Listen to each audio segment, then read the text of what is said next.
Hello जी, नमस्कार। आप सभी का स्वागत है आपके अपने इस यूट्यूब चैनल पर। दोस्तों, आज की इस वीडियो में हम बात करेंगे डॉक्टर वासुदेव शरण अग्रवाल जी के साहित्यिक परिचय के बारे में, जो कि यूपी बोर्ड में आएगा और ये बहुत महत्वपूर्ण है, जो कि हर वर्ष आता है।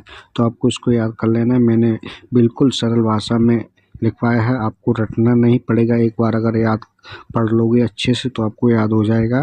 तो चलिए मैं वीडियो को करता हूँ स्टार्ट। इससे पहले कि अगर आप इस यूट्यूब चैनल पर पहली बार विजिट कर रहे हो तो चैनल को सब्सक्राइब कर लेना है। तो चलिए मैं अब वीडियो को करता हूँ स्टार्ट। आपको हेडिंग डालनी है डॉक्टर वासुदेव शरण अग्रवाल जी का साहित्यिक परिचय। यहाँ पर हेडिंग डालने के बाद अब आपको यहाँ से लिखना स्टार्ट करना है। डॉक्टर वासुदेव शरण अग्रवाल जी का जन्म 7 अगस्त 1904 ईस्वी में हुआ था। आपको इस तरीके से लिखना है। साहित्यिक परिचय की हेडिंग डाल लेनी है। फिर यहाँ अग्रवाल जी ने अपना पूरा जीवन साहित्यिक रचनाओं को संस्कृत और हिंदी में लिखने में व्यतीत किया। इनकी भाषा खड़ी बोली थी। हिंदी में रचना लिखने के बाद इन्हें संस्कृत में निबंध, ग्रंथ और अध्याय और अनुवाद लिखने का शौक था। इन्होंने अपना जीवन साहित्य के क्षेत्र में व्यतीत किया। इनके हृदय में साहित्य सेवा के प्रति अनमोल विचार थे। उन्होंने अपनी कई प्रचलित कविताओं को संस्कृत में अनुवाद किया। फिर इसके आगे आपको लिखना है हेडिंग डाल के साहित्य में स्थान। अग्रवाल जी हिंदी साहित्य के निबंधकार के रूप में प्रसिद्ध हैं। पुरातत्व एवं अनुसाद के क्षेत्र में इनका अनमोल स्थान है। अपने मौलिकता एवं विचारशीलता के कारण हिंदी साहित्य में सदैव स्मरणीय रहेंगे। तो आपको एक बार फिर से रिपीट करना है।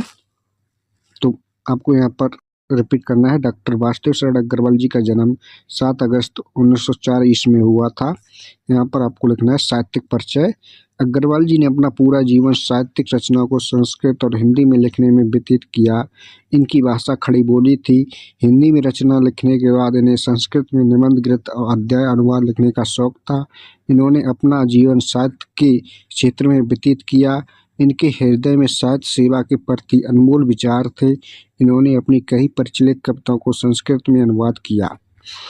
फिर आगे साहित्य में स्थान। अग्रवाल जी ने हिंदी साहित्य में निबंधकार के रूप में प्रसिद्ध हैं। पुरातत्व एवं अनुसंधान के क्षेत्र में इनका अनमोल स्थान है। अपने मौलिकता एवं विचारशीलता के कारण हिंदी साहित्य में सदैव स्मरणीय रहेंगे। अब आपको नीचे हेडिंग डालनी है इनकी निम्नलिखित कृतियां हैं। तो आपको यहाँ पर इनकी 2 कृतियां लिखने को आएंगी। तो यहाँ पर वो हेडिंग डालनी निबंध संग्रह। तो निबंध संग्रह में आपको एक कृति लिखनी पृथ्वीपुत्र, कल्पलता, कल्पवृक्ष, भारत की एकता, शोध पाणिनि, भारत। तो आपको इसमें से एक याद कर लेनी है और एक संपादन से याद कर लेनी है। संपादन हेडिंग डाल के आपको पाली, प्राकृत तथा संस्कृत के अनेक ग्रंथों का संपादन किया।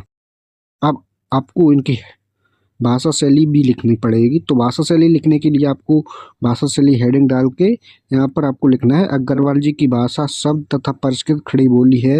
इनकी भाषा सरल, सुबोध एवं व्यवहारिक लगती थी। तो आपको इस तरीके से लिखना है। आपको इसका स्क्रीनशॉट ले लेना है।